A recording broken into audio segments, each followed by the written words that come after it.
comparing to your first pregnancy, Eva, and to this pregnancy,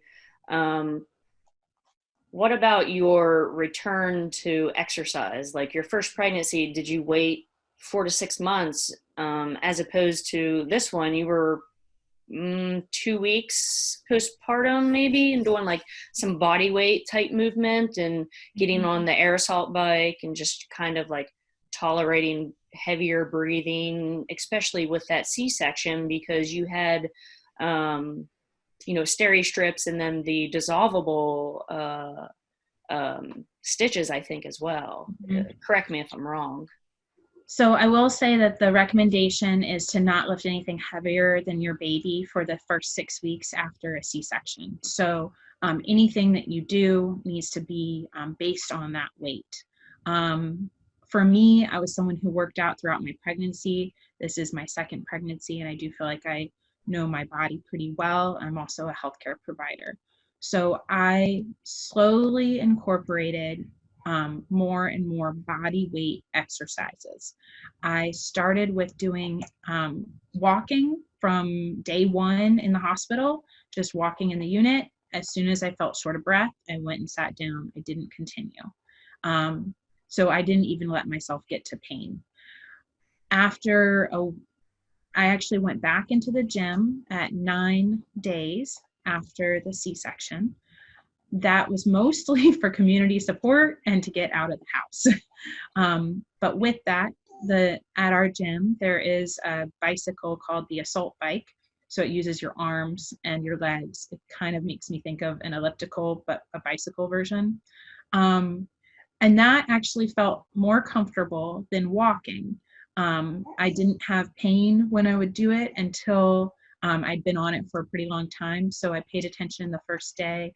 I started feeling a little bit of just muscle fatigue at about 25 minutes. So I stopped. I was also wearing the abdominal binder throughout that.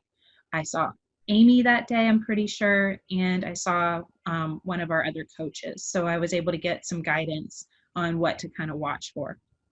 I continued with that for a week, only going in 2 more times, but the time period that overlapped was a week of doing that as part of my exercise. And then from there, I worked in some of the other just body weight movements, whether I did step ups onto a box. I spoke with Amy, and she recommended doing squats to the box so I wasn't breaking parallel, and advised against incorporating things like planks or even any stretching into the abdomen area. I did a few weighted carries because, again, with a baby, you're going to be carrying a lot. So I grabbed little just 5-pound dumbbells and walked around the gym, putting them in various positions. After about, I wish I'd written it down, but I would say I didn't start working out in any classes until the 3 to 4 week mark. And even then, I adjust a lot of the exercises that we do. The biggest things that I have been watching out for and that Amy has been kind of helping me with are not doing any exercises that are crunching the abdomen. So bringing my shoulders closer to my knees, that kind of a crunch action I would try and avoid. This past week, so week 5, I've started doing more planks, but again with the abdominal binder, and doing them based on if I feel fatigued, stopping that exercise. These are activities that I feel confident with because I was active during my pregnancy and active with the stretching and physical therapy before having my baby. So I now know kind of where my pain level is and pay a lot of attention to what movements I'm doing. During my first pregnancy, I did not start exercising until after 2 months, about 8 weeks.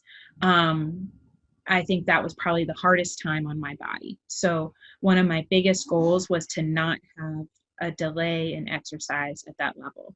I did walk, but I didn't do any other exercises.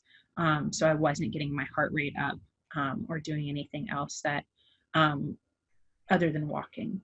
And then that took a long time for me to get back into the functional level that I was at before my pregnancy, which was very hard for me.